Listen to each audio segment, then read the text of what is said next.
Luke, it was a brilliant 1-0 win against Halifax on Tuesday night.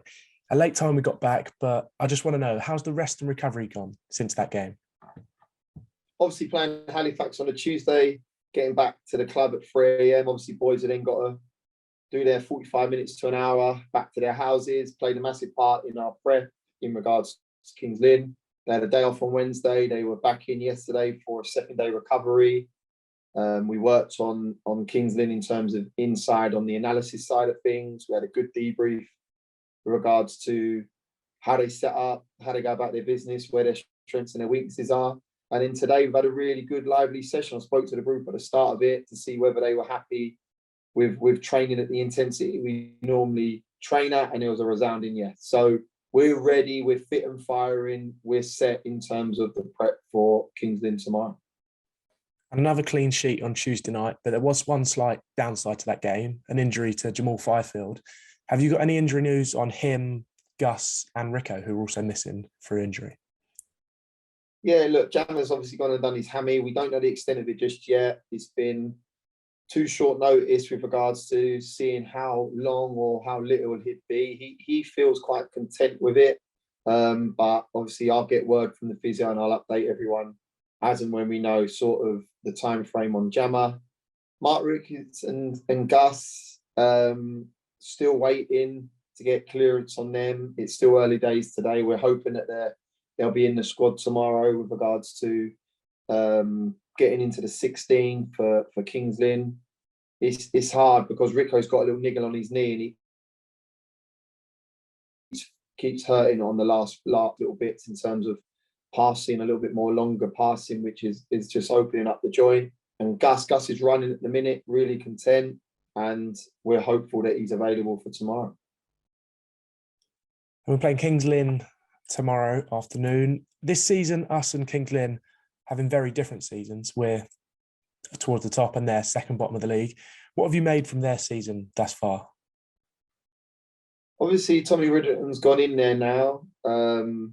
Ian Culverhouse, I said it when we played him at their place. He plays great patterns, great pitches, good amount of football, make the pitch big. They rotate all around the park and they can move you about, but I don't think they have much killer. With Tommy, they've gone more front to back. They've got Gold on the tail in there. That's a very good focal point for them. They have good runners with Barrett, Clunan, Witherington off him. They play in a certain system, 3-4-3. They load the wide areas. They try and double up in them areas to cause you problems. For us, it's about how we go about our business. They're fighting for every point. They need to start a run to ensure that they keep their National League status. I like Tommy, spoke to him quite a lot over the off-season with regards to a few players. Know him through his time at Eastbourne and Salisbury. He's an experienced manager. Got Hugo Lanton in there that, again, knows the level, knows the players. So I'm not foolish. I know exactly how they're going to work, what they're going to do in terms of coming here. They're going to fight for every ball, fight for every opportunity. And that's what I said to the group today. There's a pressure moment in their dressing room because their league status is on the line. And I know Tommy and I know Hugo, they will not allow for anyone to be a passenger. So Tuesday night is the easy ones, in my opinion. I have to say that I think there's two teams in the playoffs that know the rules. Saturday prior with Weymouth and Saturday again with Kings Lynn. I've been there. I've been the manager that was fighting for 3 points when I took over 7 years ago. I've been there that you fight and kick every ball. So we know exactly the task in hand. We know exactly what they're going to be offering up, and we've got to be better on the day. And a new signing they've brought into the building is Harry Phillips. He scored on his debut on Tuesday against Southend. Are you expecting them to try and play through him? So I assumed when watching the game that he played in midfield because I know him as a midfielder. He played right side centre half on the day with Ethan Coleman, who's now obviously at Orient, through the middle of the three. They have got personnel in there that can go back in.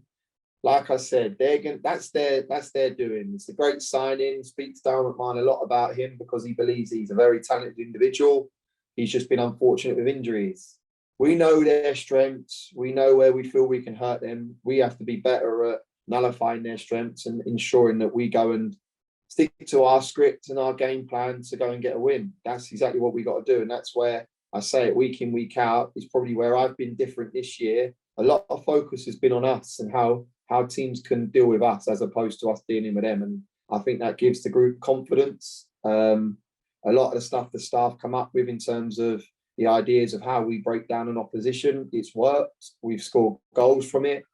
We have the same game plan tomorrow in terms of where we feel that we have our overloads and where we can affect them. And that's exactly the task we all have. And we need to ensure that, yeah, we're right on it come 3 o'clock to get another 3 points.